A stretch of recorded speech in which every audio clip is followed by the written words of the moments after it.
ایمان کا مل جانا اور ایمان کو بنانا اور ایمان کو سنوارنا اور ایمان کو مزین کرنا، یہ میرے دینی دوستو بزرگوں ہم سب ایمان والوں کے لیے اور اسلام کے ماننے والے مسلمانوں کے لیے سخت ضرورت ہے کہ ایمان بنایا بھی جائے، ایمان کو بچایا بھی جائے، ایمان کو سنوارا بھی جائے اور ایمان کو چمکایا بھی جائے، ایمان کو مضبوط بھی کیا جائے، ایمان کو مستحکم بھی کیا جائے، اور اپنے زندگی کے بہت سارے جو مسائل ہیں ان تمام مسائلوں کو اپنے ایمان و عمل کے ذریعے سے ان مسائلوں کو درست کیا جائے اور ان مسائل کو صحیح کیا جائے اور اصلاح کیا جائے۔ آج ہمارے مسائل نہیں بن پاتے، ہم مصائب کے شکار ہیں، ہم مشکلات میں پھنسے ہیں، ہم الجھے ہوئے ہیں، لیکن ہمارے پاس جو ایمان کا ذرہ ہے وہ اتنا کمزور ہے اور اتنا مختصر ہے، اور ایمان ہمارے پاس ایمان کے ساتھ ساتھ جو عمل صالح نہیں ہے جس کے بنیاد پر نہ دنیا کے مسائل کو ہم آسان کر سکتے ہیں اور نہ آنے والے ہم اپنے آخرت کے مسائل کی تیاری اس دنیا میں کر سکتے ہیں۔ میرے دینی دوستو بزرگوں، صحابہ کرام کی مقدس جو جماعت گزری ہے ان کے حالات پر اگر غور کریں گے اور حدیث اور مسائل اور فقہ کی کتابوں اور علماء کے الفاظوں اور ان کے جملوں اور ان کے تقاریر کو آپ سماعت فرمائیں گے تو یہ بات واضح ہو جاتی ہے کہ دنیا میں صحابہ چمک گئے، اور چمکنے کی وجہ اللہ تعالیٰ نے اعلان بھی فرما دیا رضی اللہ عنہم ورضوا عنہ ذالک لمن خشی ربہ، کہ اللہ نے یہ اعلان فرما دیا کہ ہم صحابہ سے راضی ہو گئے اور صحابہ کرام بھی ہم سے راضی ہو گئے۔ صحابہ نے آقا صلی اللہ علیہ وسلم کے صحبت میں رہ کر بہت سارے صفات کو حاصل کیا اور بہت سارے صفات کو پایا، اور ایک دو صفت ایسی نہیں ہے کہ جو صحابہ نے نبی پاک صلی اللہ علیہ وسلم کے صحبت میں رہ کے سیکھا ہو۔ ہر زندگی کے گزارنے کے ہر گوشے کا صفت صحابہ نے سیکھا۔ آج میرے دین دوستو بزرگوں، ہمارے پاس صفات نبوی نہیں ہے جو ہمارے لیے دنیا اور دنیا کی تمام چیزوں سے ہم فائدہ نہیں اٹھا پاتے اور براہ راست اللہ کے خزانے سے اور اللہ کی قدرت سے ہم لوگ فیضیاب نہیں ہو پاتے۔ صحابہ نے اس پر عمل کیا۔ یہ شادیاں کیا ہے؟ نبی پاک صلی اللہ علیہ وسلم کی سنت ہے، اور صحابہ نے ہر صفت پر عمل کیا اور دنیا کے سامنے آئے اور ایسے اپنے آپ کو پیش کیا صحابہ کرام نے کہ قرآن نے ان کو جگہ بجگہ صحابہ کرام کی قرآن مقدس میں تعریف کی گئی۔ فرمایا صحابہ نے ایمان کو بنایا اور صحابہ نے اور بھی اعمال کو بنایا۔ ان تمام صفتوں میں سے خاص طور سے یہ ایمان کی صفت صحابہ کو ملی، اور ایسا یقین بنا صحابہ کو کہ دنیا کے بہت سارے مسائل کو اپنے ایمان کے ذریعے سے صحابہ کرام حل فرما لیا کرتے تھے۔ فرمایا گیا کہ یہ صفتیں جو ایمان ہے ایک ایسی صفت ہے کہ انسان چاہے اپنے ایمان کو بنانا، ایمان کو سنوارنا، ایمان کو چمکانا تو اس کے لیے محنت کی ضرورت ہے۔ صحابہ نے نبی پاک صلی اللہ علیہ وسلم کی صحبت میں رہ کر ایمان کو بنایا، اور جب ایمان بنا مکی دور میں بھی ایمان بنا اور مدنی دور میں بھی ایمان بنا، ایسا ایمان بنا کہ صحابہ نے اپنے مرے ہوئے خچر کو بھی اللہ کے حکم سے، اپنی سواری کو بھی اللہ کے حکم سے زندہ فرمایا، صرف ایمان کی بنیاد پر۔ میرے دینی دوستو بزرگوں، اور پھر ایمان کسے کہتے ہیں؟ ہم لوگ سچے پکے مسلمان کہلاتے ہیں، ایمان والے اور مسلمان۔ اور ایمان کسے کہا جاتا ہے؟ اور ایمان دنیا میں اللہ کے نبی صلی اللہ علیہ وسلم نے جو صحابہ کو تعلیم دی، اور صحابہ کے بعد تابعین اور تابعین کی جو جماعت آئی ہے، میرے دینی دوستو بزرگوں، ان لوگوں کے مجاہدے اور ان لوگوں کا ایمان بنا جو آج ہم تک یہ ایمان کا سلسلہ آتا چلا رہا ہے اور ایمان بن رہا ہے، اور ایمان پر لیکن ہم لاپرواہی اور ہم محنت نہیں کر پاتے۔ ایمان کہتے ہیں اللہ کے رسول صلی اللہ علیہ وسلم کے لائے ہوئے محبوب طریقے کو،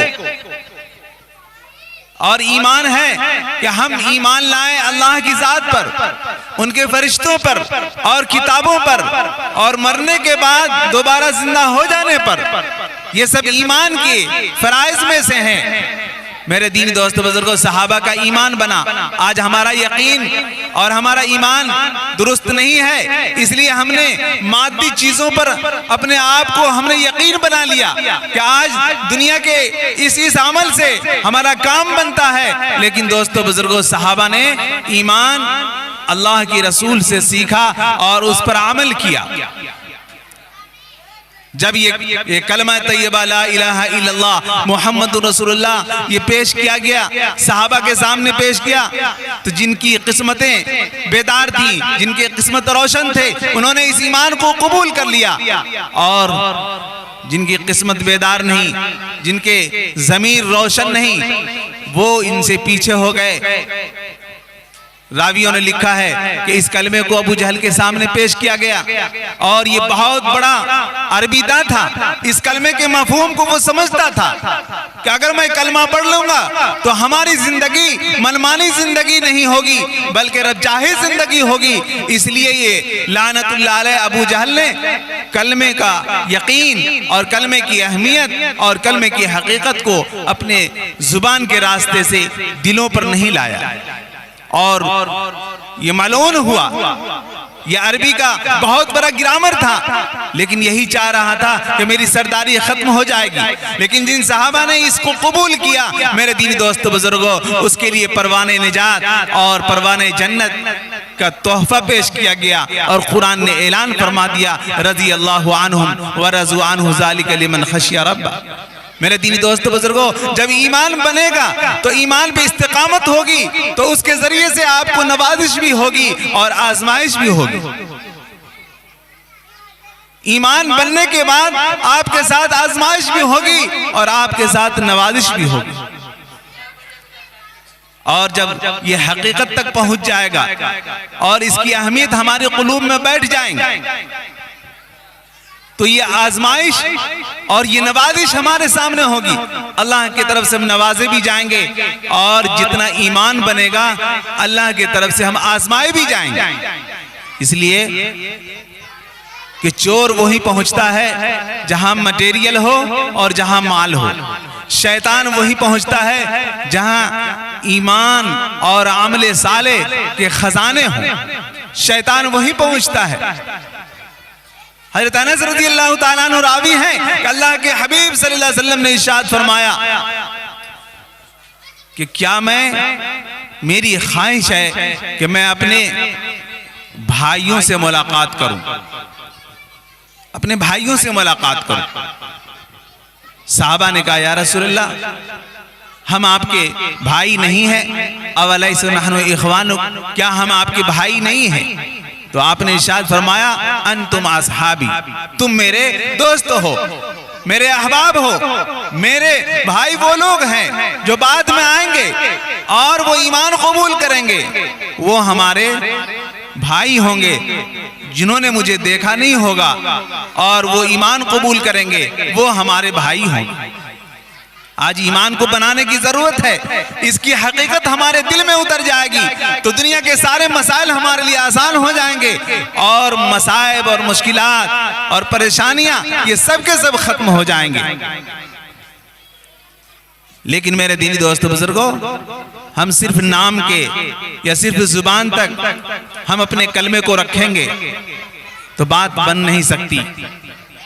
جیسے زہر کا پریا ہے، اگر کوئی انسان زہر کے پریوں کو کھول کر پانی میں گھول کر اپنے منہ میں لگا لے تو زہر اس پر اثر نہیں کرے گا، لیکن اگر زہر کو گلاس میں ڈال کر گھول لے اور گھولنے کے بعد اپنے منہ میں ڈال لے تو پھر دنیا ایسی تاریک ہو جائے گی کہ مسجد سے اعلان ہونے لگے گا کہ فلاں کا انتقال ہو گیا اور فلاں کا جنازہ تیار ہے۔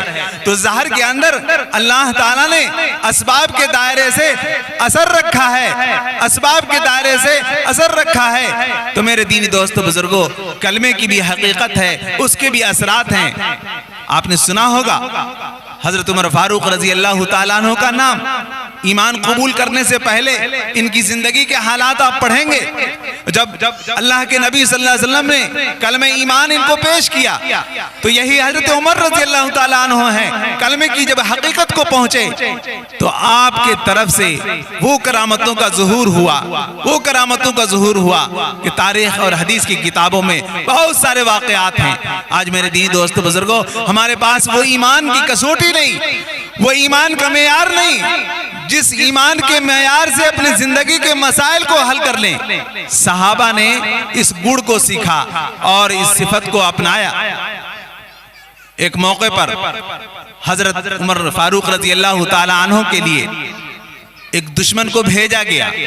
عیسائیوں نے مشن تیار کیا کہ ایک پہلوان کو بھیجا جائے اور امیر المومنین حضرت عمر کو قتل کیا جائے. وہ پہلوان چلتا ہے جس کا نام راویوں نے لکھا ہے طلیہ تھا. وہ پہلوان چلتا ہے اور پتہ کرتا ہے کہ حضرت امیر المومنین عمر کہاں ملیں گے. جب وہ آیا تو معلوم ہوا کہ وقت کے خلیفہ حضرت عمر رضی اللہ تعالی عنہ ملک شام کے راستے تشریف لے گئے اور انہیں اس پہلوان کو یہ بتا دیا گیا کہ فلاں درخت کے قریب حضرت عمر رضی اللہ تعالیٰ عنہ آئیں گے اور آرام کریں گے. چنانچہ وہ قاتل پہلوان اس درخت پہ سوار ہو گیا اور چڑھ گیا اور ہاتھ میں ننگی تلوار ہے، انتظار میں ہے کہ حضرت عمر آئیں گے اور یہاں پہ آرام کریں گے، میں فوراً وار کروں گا.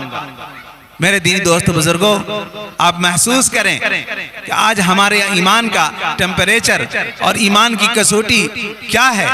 اپنے ایمان کے ذریعے سے یہ زندگی گزارنے کے لمحات کے بھی مسائل کو ہم حل نہیں کر پاتے. یہ صفت ایمان صحابہ نے سیکھا. کیا ہم گھر بیٹھے ایمان کو حاصل کر لیں گے؟ کیا گھر بیٹھے ایمان کو ہم سنوار لیں گے؟ کیا گھر بیٹھے ہم ایمان کو مزین کر لیں گے؟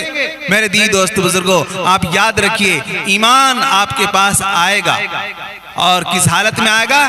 جب آپ کی طلب اور آپ کی تڑپ بڑھے گی. بڑھنے کے بعد جب آپ کے اندر طلب آئے گی تب آپ کا ایمان آپ کے پاس آئے گا. بغیر طلب کے اور بغیر کسی مطالبہ کے، بغیر کسی تڑپ کے نہ کوئی اعمال بنا ہے اور نہ کوئی عمل بنے گا.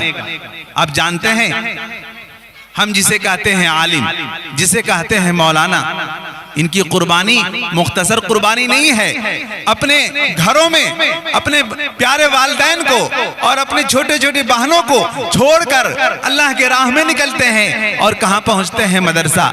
10 سال 12 سال کی مسلسل جدوجہد اور محنت کرنے کے بعد اور پھر مجاہدے کے بعد ایک ایسے حالات آتے ہیں کہ جب وہاں سے لوٹ کے آتے ہیں تو اسے آپ اور ہم عالم اور مولانا کہتے ہیں. ان کے پیچھے کیا وقت لگا، کیا مجاہدہ ہوا؟ 10 سال اور 12 سال کے مجاہدے. میرے دینی دوست بزرگوں، آپ احساس کریں کہ علم کی طلب کرنے کے لیے کوئی شخص اپنے پیارے مکان کو اور اپنے پیارے والدین کو چھوڑ کر ہجرت کر کے بڑے بڑے ادارے جاتے ہیں. یہ 10 سال کے مجاہدے کے بعد اسے کہا جاتا ہے کہ یہ عالم ہے اور یہ مولانا ہے اور یہ مولوی ہے. لیکن میرے دینی دوست بزرگوں، ہم یہ چاہتے ہیں کہ گھر بیٹھے ہمارا ایمان بن جائے، گھر بیٹھے ہم ایمان کو مزین کر لیں. ایسی بات نہیں ہے، آپ کو مجاہدہ کرنا پڑے گا. بڑوں نے بتایا کہ ایمان کو لانے کے لیے، ایمان قریب ہو جائے تو اس کے لیے آپ کے اندر طلب پیدا کرنا ہوگا. کوئی علم کی طلب کرتا ہے تو اسے طالب علم کہتے ہیں، اسے علم کی طلب کرنے والے کہتے ہیں. جب تک آپ کے اندر جستجو، جب تک آپ کے اندر تحقیق، جب تک آپ کے اندر طلب کا یہ مادہ نہ ہو تو میرے دینی دوست بزرگوں، آپ کسی چیز کو حاصل نہیں کر سکتے، کسی چیز کو حاصل نہیں کر سکتے. تو ایمان لانے کے لیے طلب کی ضرورت ہے اور ایمان چمکے گا آپ کا.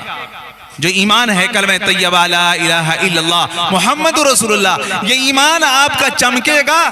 مجاہدے سے اللہ کے راہ میں آپ جائیں گے اور مجاہدہ کریں گے اور قربانی دیں گے، تب یہ آپ کا ایمان چمکے گا. اور ایمان کی اشاعت ہوگی ہجرت کرنے سے، اپنے وطن کو چھوڑنے سے.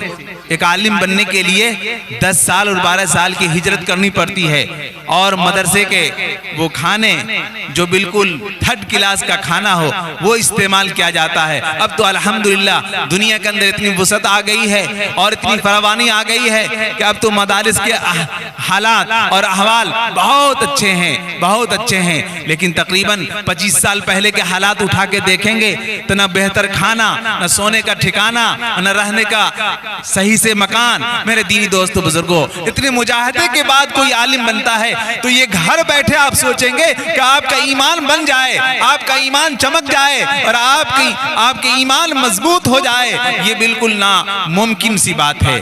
میرے دینی دوستو بزرگوں، تو حضرت عمر رضی اللہ تعالیٰ عنہ میں یہ عرض کر رہا تھا کہ حضرت عمر رضی اللہ تعالیٰ عنہ آرام فرما رہے ہیں اور یہ طلیہ پہلوان درخت پہ چڑھا ہوا ہاتھ میں ننگی تلوار ہے اور اس انتظار میں ہے کہ میں اس شخص کو قتل کروں گا۔ لیکن معاملہ کیا ہوا کہ وہ شخص طلیہ پہلوان جو قاتل بن کے آیا، اپنی نظروں سے دیکھا کہ حضرت امیر المومنین بہت بڑے وقت کے خلیفہ دوم ہے اور آپ آرام فرما رہے ہیں، نہ تکیہ ہے نہ بستر ہے، اپنے ہاتھ کو اٹھا کر تکیہ بنائے ہوئے اس درخت کے نیچے آرام کر رہے ہیں۔ اس قاتل نے دیکھا، اپنے نظروں سے دیکھا کہ جنگل سے ایک دوڑتا ہوا شیر آیا اور حضرت عمر رضی اللہ تعالی عنہ کی حفاظت میں لگ گیا اور چہار طرف سے وہ چکر مار رہا ہے کہ کہیں کوئی شخص اسے ٹھیس نہ پہنچا دے اور کوئی قتل نہ کر دے۔ چنانچہ اس حرکت کو وہ پہلوان جو درخت پہ چڑھا ہوا تھا تو فوراً گھبراہٹ سے درخت سے وہ گرا اور گرنے کے بعد دیکھا کہ شیر غائب ہو چکا ہے اور حضرت عمر رضی اللہ تعالیٰ عنہ کی آنکھ کھل گئی۔ آنکھ کھلی ہے تو وہ طلیہ پہلوان وہاں پر موجود ہے۔ حضرت نے فرمایا کہ کون سی بات سامنے آ گئی، تمہارے ہاتھ میں ننگی تلوار ہے، یہ کہاں سے آ گئی؟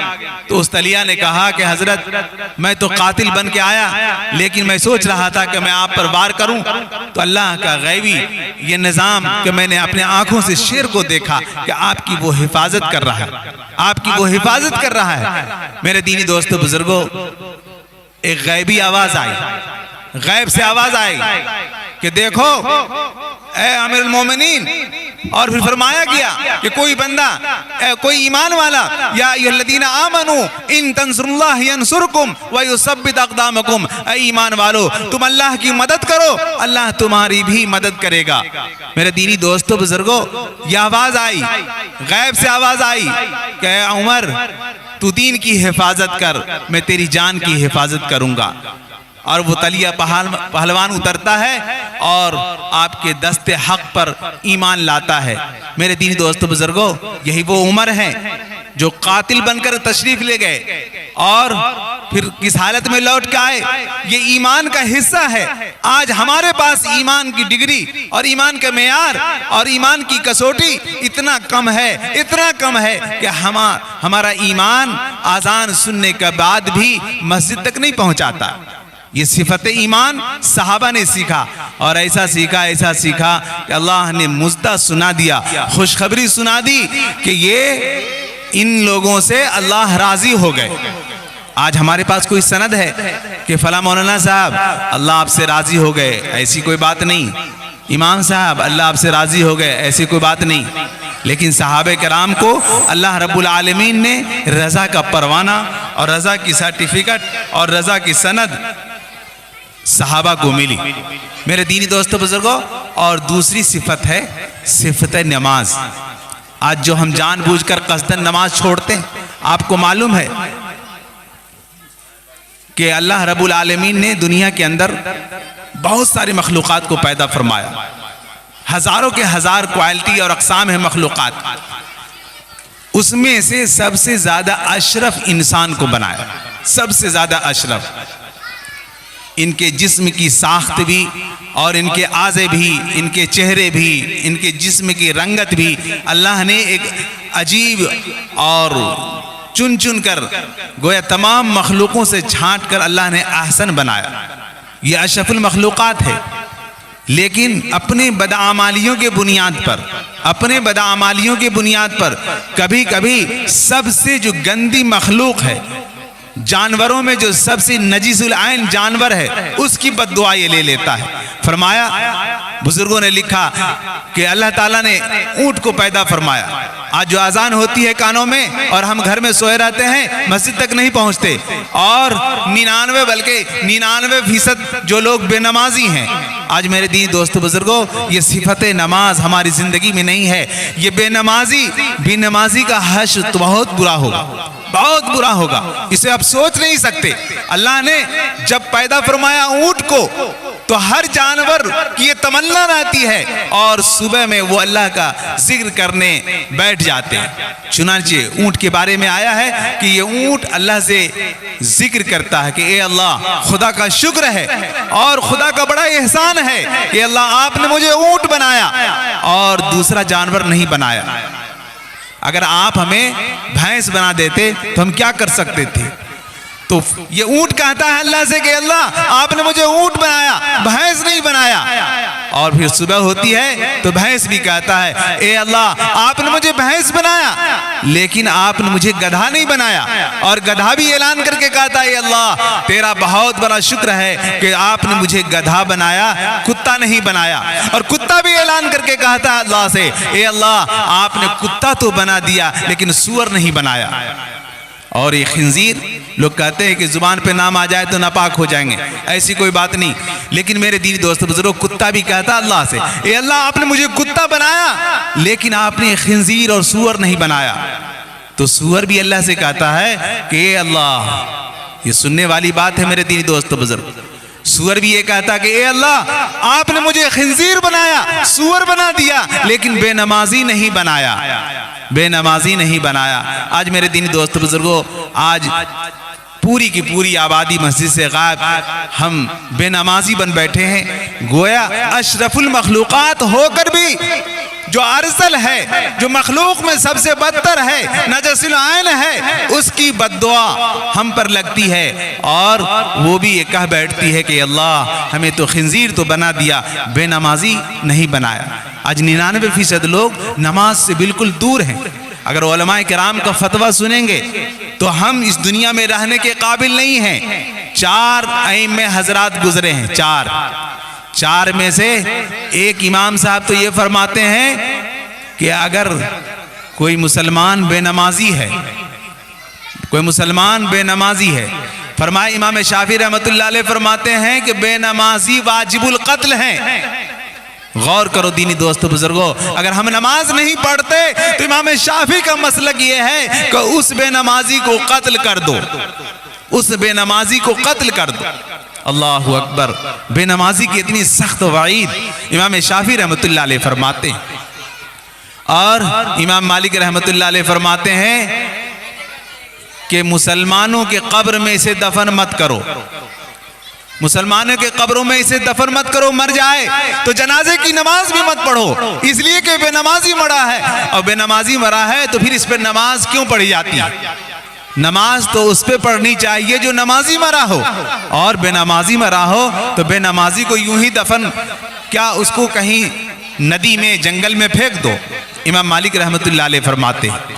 اور فرماتے ہیں احمد بن حنبل رحمۃ اللہ علیہ کہ جو شخص 40 دن نماز نہیں پڑھا، تو 40 دن جب نماز نہیں پڑھا، بے نمازی کی زندگی گزاری، تو وہ کفر میں پہنچ گیا، یعنی وہ کافر ہو گیا، اور جب کافر ہو جاتا ہے تو اس پر جنازے کی نماز درست نہیں ہے۔ تو یہ احمد بن حنبل رحمۃ اللہ علیہ فرماتے ہیں۔ ہمارے امام صاحب فرماتے ہیں کہ اسے قید کر دیا جائے جب تک کہ وہ بندہ توبہ نہ کر لے اور اپنی زبان سے اقرار نہ کر لے کہ میں نماز پڑھنے لگوں۔ میرے دینی دوستو بزرگوں، بے نمازی کے لیے تو وہ خنزیر بھی بد دعا کرتی ہے اور اللہ سے وہ بھی سوال کرتی ہے کہ اے اللہ ہمیں بے نمازی تو نہیں بنایا۔ یہ صفت نماز ہے۔ یہ صفت نماز کہاں سے آئے؟ اللہ تبارک و تعالیٰ نے اس نماز کو ہمارے اوپر فرض قرار دیا اور ہم مسجد سے دور ہیں۔ تو یہ صفت نماز بھی صحابہ نے اللہ کے حبیب صلی اللہ علیہ وسلم سے سیکھا۔ فرمایا گیا وَمَا أُمِرُوا إِلَّا لِيَعْبُدُوا اللَّهَ مُخْلِصِينَ لَهُ الدِّينَ، فرمایا کہ ہمیں صرف یہ حکم ملا ہے کہ ہم صرف اللہ کی عبادت کریں اور اسی کے لیے دین کو خالص کر لیں۔ خلوص ہمارے اندر آ جانا چاہیے. جو بھی عمل ہو عمل کے اندر خلوص ہوگا, للہیت ہوگا, تو میرے دینی دوستو بزرگوں وہ ہمارا عمل قبول ہوگا. مثلا اور ہمارا عمل مقبول ہو جائے اس کی 3 علامت بتائی گئی.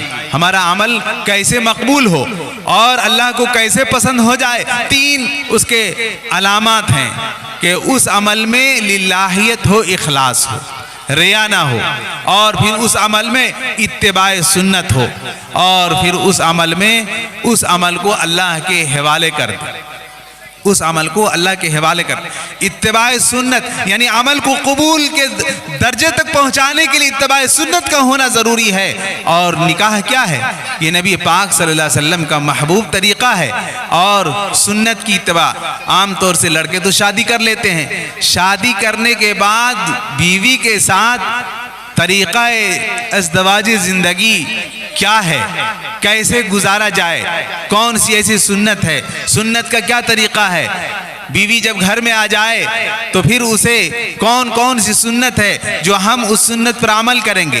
فرمایا گیا کہ انسان جب شادی کرے تو شادی کرنے میں بھی نیت کرے, اپنی نیت کی اصلاح کرے کہ کس نیت سے ہم شادی کر رہے ہیں. اس کی نیت ہونی چاہیے, نیت یہ ہونی چاہیے کہ اللہ میں نکاح کر رہا ہوں, یہ نبی پاک صلی اللہ علیہ وسلم کی سنت ہے. کوئی یہ رسم و رواج اپنے والدین اور دادا اور اپنے خاندان والوں کا رواج نہیں ہے, بلکہ نبی پاک صلی اللہ علیہ وسلم کی سنت ہے.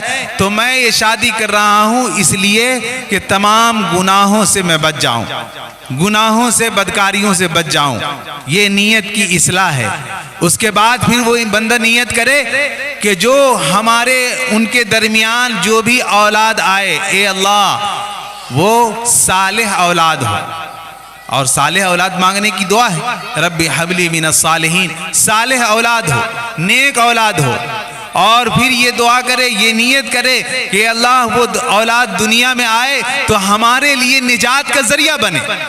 یہ شادی کرنے کے بعد زوجہ کے ساتھ جو پوری زندگی انسان گزارے گا وقت, اس کے اعمال اور اس کی نیتیں ہیں کہ اتباع سنت نبی پاک صلی اللہ علیہ وسلم کی سنت ہے. آج میرے دین دوست بزرگوں, ہم نے اپنے گھروں سے ہر جگہ سے سنتوں کو نکالا, ہر جگہ سے سنتوں کو نکالا, اور سنت کا جنازہ اتنا نکلا کہ آج ہم کو اپنے آپ پر شک ہے کہ ہم صحیح معنوں میں سچے پکے مسلمان ہیں بھی یا نہیں ہیں. بہرکیف دینی دوست بزرگوں, یہ نکاح جو تقریب شادی خانہ آبادی ہونے والی ہے, اسی کے موقع پر یہ پروگرام رکھا گیا. کچھ ایمانی بات اور کچھ صفات صحابہ اور صفات دینیاں ہمارے ضمن میں آ گئی.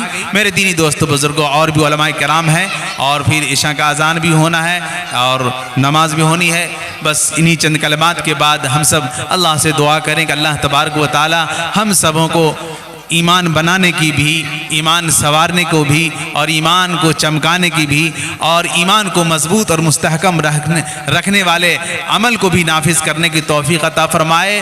اور سب سے خطرناک بات یہی کہ اللہ ہم کو اس خنزیر کے بد دعا سے بچا لے جو رب سے کہتا ہے, اللہ آپ نے خنزیر تو بنایا لیکن بے نمازی تو نہیں بنایا. آج کتنے لوگ ہیں جو نماز کا اہتمام کرتے ہیں. اس مجلس میں اگر غور کیا جائے 2% ایسے لوگ ہوں گے جس کے دل میں نماز کی محبت ہوگی. اس لیے اگر آپ زندہ رہنا چاہتے ہیں اور آخرت میں مقام پانا چاہتے ہیں اور آخرت کی منزلوں میں سب سے پہلی منزل کو آباد کرنا چاہتے ہیں, تو آج ہی سے آپ نماز کا اہتمام کرنے والے ہو جائیں, اور سارے لوگ, محلے کے سارے لوگ, سارے ایمان والے مسجدوں کو بھر دیں, مسجدوں کے پیٹ کو بھر دیں. یہ فریادی ہے اللہ سے. یہ مسجدیں کہتی ہے اللہ جنہوں نے مجھے بھر دیا ہے اللہ اسے تو بھی بھر دے, اور جنہوں نے خالی رکھا ہے اللہ انہیں تمہیں خالی رکھے. تو رزق کے دروازے نماز سے شروع ہوتے ہیں, اور یہ تو فرائض میں سے ہیں, اور نکاح یہ سنتوں میں سے ہیں, اور بھی دیگر علماء کرام تشریف فرما ہے. میں زیادہ اپنے وقتوں کو لینا نہیں چاہتا. اللہ تبارک و تعالیٰ سے دعا فرمائے کہ اللہ تبارک و تعالیٰ ہمیں بھی اور ہم سب کو بھی اور ہم تمام حضرات کو بھی عمل کی توفیق بخشے. وما توفیقی الا باللہ العلی العظیم.